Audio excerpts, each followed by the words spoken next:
Welcome to Peggy's Homesteading Adventures. Join Peggy as she welcomes new animal friends and discovers the joy of working together on her homestead.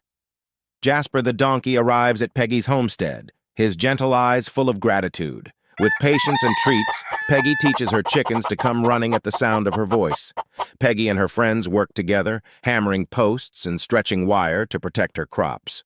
Donning a protective suit, Peggy learns about beekeeping from a local beekeeping expert and welcomes honeybees to her homestead. Peggy and her neighbors lend a hand, raising a new barn for a fellow farmer in need. 3 fluffy ducklings waddle after Peggy, forming an adorable bond on the homestead. Peggy shares tips on composting, rainwater harvesting, and reducing waste with her community.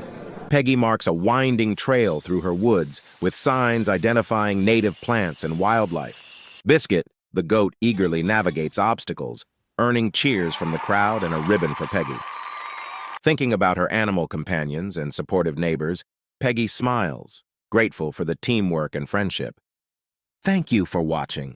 Like and subscribe for more of Peggy's homesteading adventures.